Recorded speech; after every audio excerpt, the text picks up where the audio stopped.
sabemos lo importante que es la microbiota intestinal para nuestra salud y que ésta se comunica con nuestro cerebro. Pero ¿cómo regula la alimentación a nuestra microbiota intestinal? Quédate a escuchar este episodio que te cuento. Hola, soy la doctora Marina Gainzalain, médica investigadora especializada en neuropediatría, medicina del estilo de vida y alimentación basada en plantas en niños y adultos. En este podcast, Sembrando Salud, vamos a conversar y aprender sobre cómo los hábitos de vida impactan nuestra salud.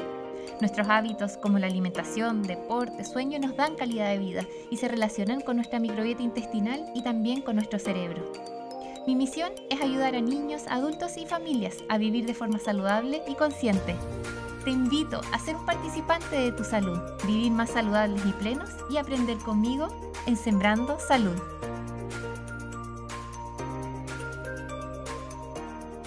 Les contaba, ¿cierto?, en el episodio anterior que la microbiota intestinal son todos estos microorganismos que están en nuestro cuerpo, principalmente en nuestro sistema digestivo y en especial en el colon.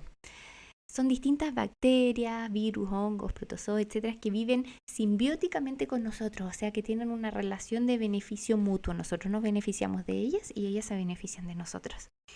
Y que están relacionadas a la salud, o sea, tener una microbiota saludable se ha visto que ayuda a nuestra salud en general y a nuestra calidad de vida, pero también que se comunican con nuestro cerebro. Entonces se ha visto que, por ejemplo, en situaciones de estrés, de ansiedad, de depresión, en condiciones como el trastorno del espectro autista, en la epilepsia, en la esclerosis lateral amiotrófica y muchas otras enfermedades neurológicas, se ha visto que hay una disbiosis intestinal también de la mano. Entonces es súper importante que esta asociación microbiota-cerebro, que está regulada en gran parte por la alimentación, sea saludable. Entonces hoy día les quiero contar un barniz, ¿cierto?, de cómo la alimentación regula la microbiota intestinal. Y es súper importante que dentro de los pilares del lifestyle medicine, ¿cierto?, la medicina del estilo de vida, la alimentación es probablemente el factor que más afecta la composición de la microbiota.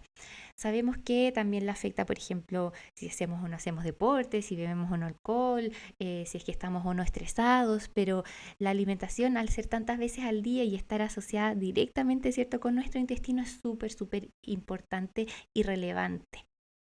Bueno, y una de las cosas que se ha visto es que la microbiota se beneficia mucho de las dietas ricas en fibra. La fibra está presente en los productos de origen vegetal, porque la fibra proviene de la pared celular que solamente está en las células vegetales, no en las células animales.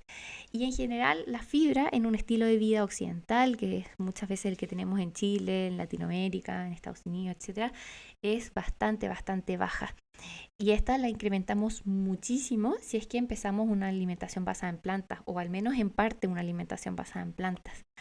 Distintos organismos internacionales recomiendan que ojalá consumamos entre 25 y 40 gramos de fibra mínimo, ya, para tener una salud, una buena salud intestinal y salud general. Pero en Chile, por ejemplo, actualmente consumimos en promedio los adultos 12 gramos de fibra al día, o sea, es muy poquito. Y en los niños menores de 6 años la fibra no supera los 8,5 gramos por día. O sea, nos falta mucho en cuanto a aumentar el consumo de fibra. Y se ha visto que entre mayor es la cantidad de fibra, también obtenemos mayor riqueza y estabilidad de la microbiota intestinal. Por ejemplo, la fibra se ha estudiado que aumenta de manera más constante algunas bacterias que se conocen como positivas o beneficiosas y que reducen otras especies que son negativas, como el Clostridium, por ejemplo. También los polifenoles, que son abundantes en alimentos vegetales, incrementan bacterias como los Bifidobacterium, los lactobacilos, que tienen efectos antipatógenos y antiinflamatorios. La fibra también se beneficia, ¿cierto?, el crecimiento de algunas especies que la pueden ir procesando. Entonces va cambiando. Cuando nosotros empezamos a aumentar la cantidad de fibra que comemos, la microbiota va variando en su proporción porque necesitamos microbiota que la pueda procesar. Y justamente la microbiota que la procesa libera ácidos grasos de cadena corta, por ejemplo el acetato, propionato, butirato, que mejoran la inmunidad, que mejoran la integridad de la barrera hematoencefálica, ¿cierto?, esa que protege lo que pasa hacia el cerebro, también nos suministra energía y muchas otras funciones, y también vimos en el podcast previo que se comunica por medio de estas señales también con el cerebro.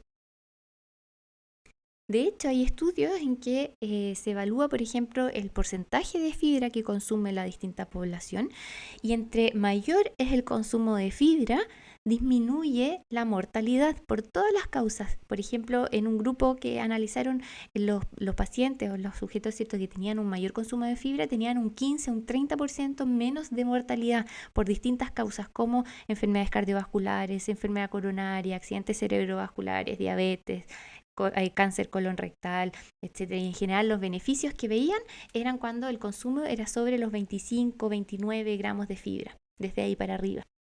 Y por otro lado, también tenemos factores que pueden afectar negativamente la microbiota intestinal y que nos pueden llevar a una disbiosis, o sea, esta, ¿cierto?, como alteración en la microbiota intestinal que puede aumentar la permeabilidad y que nos puede inflamar, etc. Y estas, las que se han visto en las ciencias, que es la dieta alta en grasa y proteína animal, los distintos endulzantes, los alimentos altamente procesados, también altos en azúcares, ¿cierto? Y también el sedentarismo, fumar y el alcohol. Entonces, estos factores son los que deberíamos tratar de disminuir o evitar para tener una microbiota más saludable.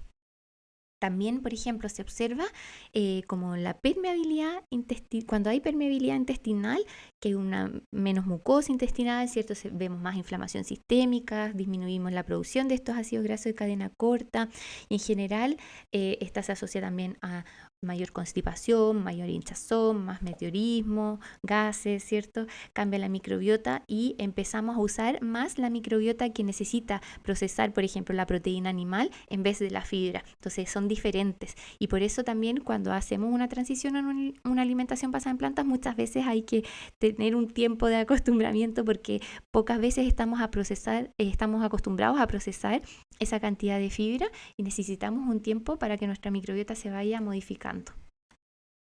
También es importante, ¿cierto?, que la proteína animal, especialmente la carne roja y todos los procesados, sabemos que ya se catalogan como cancerígenos, ¿cierto?, por la OMS tipo 1 y tipo 2, si es que es procesada tipo 1, si es que es carne roja tipo 2.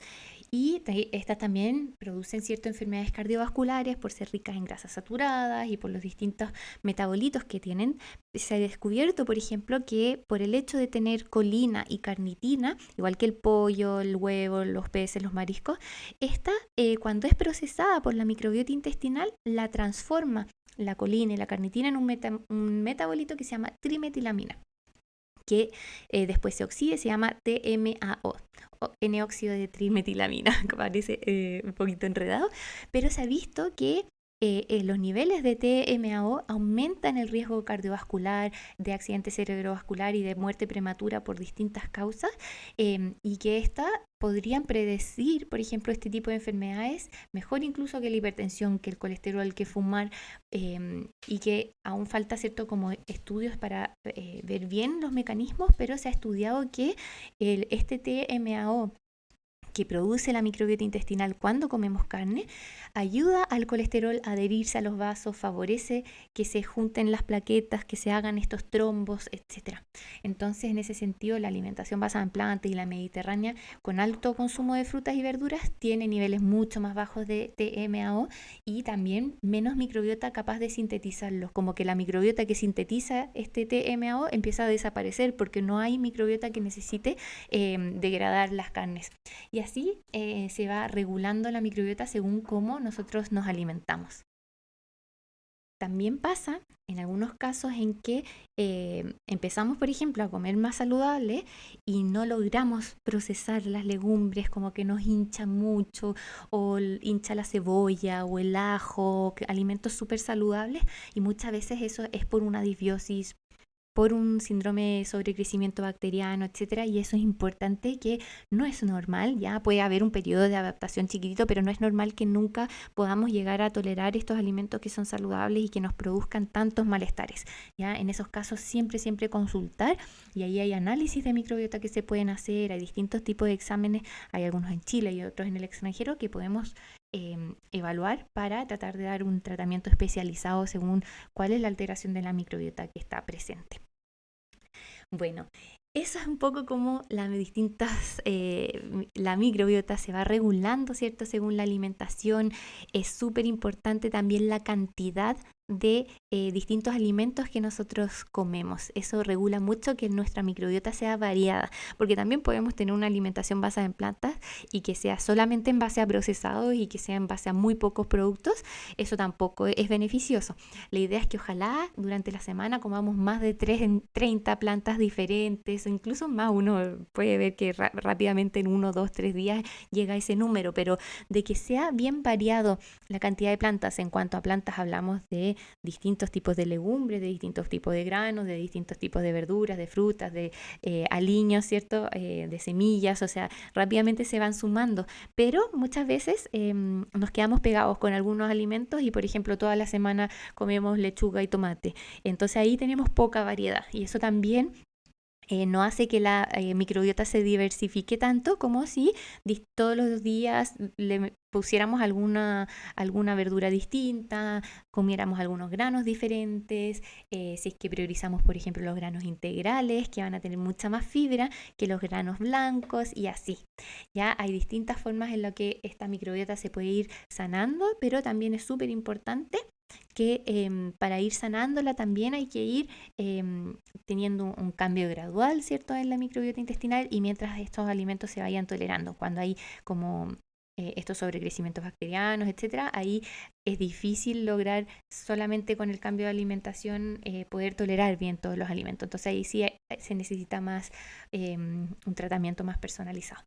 Pero simplemente, así como recomendación, el aumentar la variedad de productos vegetales va a ayudar mucho en tu microbiota intestinal, disminuir los procesados, disminuir las carnes, disminuir las grasas animales, disminuir los azúcares, todas las cosas muy de supermercado, y preferir mucho más los productos que vienen de la feria, de la tierra, que están, ¿cierto? Que si pensamos en nuestra evolución, los hemos tenido ahí de forma cercana por muchos más años que los productos nuevos procesados que tenemos ahora, que están diseñados de forma muy diferente y que también eso los hace también tan adictivos, ¿cierto? Bueno, entonces con esto ya quiero ir finalizando este episodio. Espero que si te gustó este capítulo le pongas a seguir al podcast. Apreciaría mucho si le puedes dejar un review de 5 estrellitas en Spotify y si lo puedes compartir con alguien que le pueda servir. Así me ayudas a que este contenido gratuito llegue a más personas. Tengo una masterclass de cómo la alimentación regula la microbiota y cómo la microbiota regula el cerebro, específicamente en el trastorno de espectro autista. Por si la quieres ir a escuchar, es una clase muy linda de 2 horas donde profundizamos todo esto con mucha evidencia científica explicada en simple. Así que si sabes a alguien que esta clase le pueda servir, te agradezco mucho si se la puedes compartir. Bueno, un abrazo y nos escuchamos la próxima semana en Sembrando Salud.